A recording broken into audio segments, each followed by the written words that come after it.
الحمد للہ وحدہ لا شریک لہ والصلاة والسلام علی محمد لا نبی بعدہ۔ معزز و مکرم سامعین کرام، آج ہم قربانی کے ایک اہم مسئلے پر گفتگو کریں گے کہ کیا لاک ڈاؤن کے چلتے قربانی کے بجائے صدقہ کرنا بہتر ہے؟ عزیز سامعین کرام، قربانی کے ایام کی آمد ہے اور مسلمانوں کا ایک بڑا تیوہار، جو دو مسلمانوں کے بڑے تیوہار ہیں ان میں سے ایک عید الاضحیٰ قریب ہی چند دنوں کے بعد الحمدللہ ثم الحمدللہ ہم آپ اس سے لطف اندوز ہوں گے۔ اور جب یہ قربانی کے ایام آتے ہیں، خاص طور سے عید الاضحیٰ، تو بہت سارے لبرلز یعنی آزاد خیال لوگ، دین کے احکام کو اپنی عقلوں کے ذریعے پرکھنے والے لوگ، جو اپنے آپ کو بہت زیادہ عقل مند سمجھتے ہیں، ان کی طرف سے ان دنوں میں اعتراضات کی بھرمار ہوتی ہے، جو ہر سال ہوتی ہے۔ اس سال بھی ان کی طرف سے یہ اعتراضات کھل کر آ رہے ہیں اور وہ باقاعدہ اس کی مہم چلا رہے ہیں۔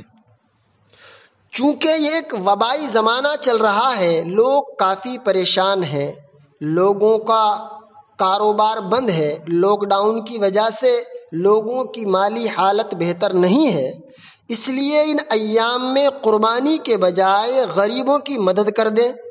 وہی پیسے جو ہزاروں روپے ہم جانوروں کو خریدنے میں خرچ کریں گے، اتنا پیسہ کتنا اچھا ہو کہ ہم کسی غریب کو مدد میں دے دیں۔ یہ ایک لبھاؤنی چیز ہے اور ایک عام مسلمان اس قسم کے اعتراضات سے بہت جلدی لاجواب ہو جاتا ہے۔ سب سے پہلے بزرگوں دوستو، بات یہ ہے کہ ہم مسلمان ہیں۔ اسلام کا مطلب یہ ہوتا ہے سر خم تسلیم کر دینا، مکمل سرنڈر ہو جانا، اللہ کے حکم کے آگے، رسول اللہ صلی اللہ علیہ وسلم کے فرمان کے آگے، شریعت کی بات کے آگے اپنے آپ کو جھکا دینا، چاہے وہ شریعت کا حکم ہماری عقل میں آ رہا ہو یا نہ آ رہا ہو۔ ہماری عقل اس حکم کے مطابق کام کر رہی ہو یا نہ کر رہی ہو، اس کا مطلب ہوتا ہے اسلام۔ جب حضرت ابراہیم علیہ السلام کو اللہ تعالیٰ کی طرف سے حکم ہوا تھا اسماعیل علیہ السلام کو ذبح کرنے کا، آپ اندازہ کریں، بڑھاپے کا سہارا ہے، پیارا ننھا سا بیٹا ہے، بڑھاپے کی لاٹھی ہے، اس کو ذبح کرنے کا حکم ہوا تھا۔ اب بتائیں، اللہ کے اس حکم کے آگے کون عقل مند یہ گوارا کر سکتا تھا کہ بچے کو اللہ کے لیے قربان کر دیا جائے، بچے کو اللہ کے لیے ذبح کر دیا جائے؟ لیکن یہاں پر آپ غور کریں، دونوں پیغمبروں کی عظیم اس صفت اسلامیت اور سر تسلیم خم کر دینے کو قرآن حکیم نے ذکر کیا، فلما اسلم وتلہ للجبین۔ اللہ نے قرآن مقدس میں فرمایا اسلما، کہ جب دونوں نے اپنے آپ کو اللہ کے حکم کے آگے جھکا دیا، سرنڈر کر دیا، سر تسلیم خم کر دیا، تو پتہ یہ چلا کہ قربانی کا مقصد ہی یہ ہے کہ اللہ کے احکام پر چلنے والے بن جائیں، اللہ تعالیٰ کے احکام کے آگے اپنی عقل نہ دوڑائیں۔ غور کریں، قربانی یا دیگر اور جو عبادتیں ہوتی ہیں یہ مقید بالزمان ہوتی ہیں۔ مقید بالزمان کا مطلب یہ ہوتا ہے کہ ان عبادتوں کو خاص لمحوں میں، خاص دنوں میں ہی ادا کرنا ضروری ہے، جب وہ واجب ہوں، یہ ضروری ہے۔ جیسے آپ سمجھیں، رمضان المبارک کا مہینہ ہے جو شعبان کے بعد اور شوال سے پہلے آتا ہے، 29 یا 30 دنوں کا ہوتا ہے۔ تو یہ جب مہینہ آئے گا انہی دنوں میں اس مہینے کے روزے رکھنا ہر مسلمان عاقل بالغ مرد عورت پر ضروری ہے۔ اب کوئی لبرلز آزاد خیال یہ کہے کہ ان دنوں یہ رمضان کا مبارک مہینہ چونکہ سخت گرمی میں آ رہا ہے، لوگوں کو پیاس لگتی ہے، شدید تکلیف ہوتی ہے روزہ رکھنے میں، تو اس مہینے کو سردی کے موسم میں شفٹ کر دیا جائے یا معتدل موسم میں شفٹ کر دیا جائے، تو ایسا ہرگز نہیں ہے۔ رمضان کا مہینہ جب آئے گا آپ کو ان دنوں میں ہی اس ماہ مبارک کے روزے رکھنا ضروری ہے۔ اسی طرح حج جو ہے وہ مخصوص علاقے میں، مخصوص اوقات میں، مخصوص دنوں میں، مخصوص مہینے میں ادا ہوتا ہے۔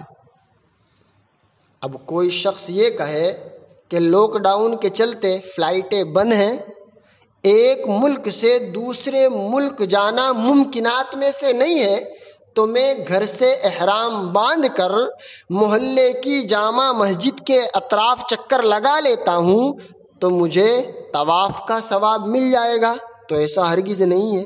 ٹھیک اسی طرح بزرگو دوستو قربانی کا مسئلہ ہے۔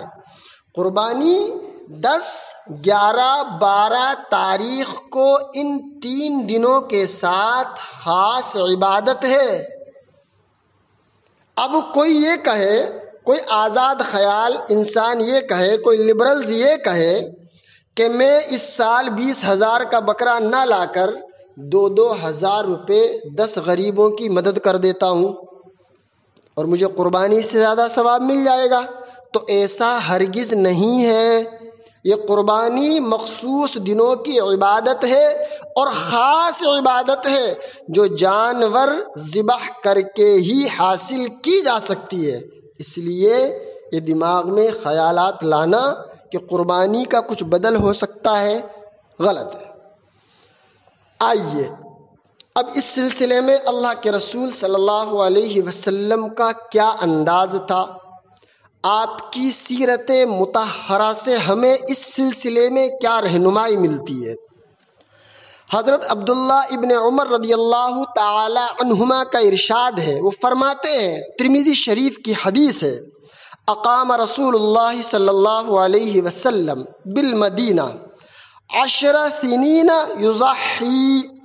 حضرت عبداللہ ابن عمر رضی اللہ تعالی عنہما فرماتے ہیں کہ اللہ کے نبی صلی اللہ علیہ وسلم نے مدینے میں 10 سال قیام فرمایا اور ہر سال آپ صلی اللہ علیہ وسلم نے قربانی کی۔ کیا اللہ کے رسول صلی اللہ علیہ وسلم کے زمانے میں غریب لوگ نہیں تھے؟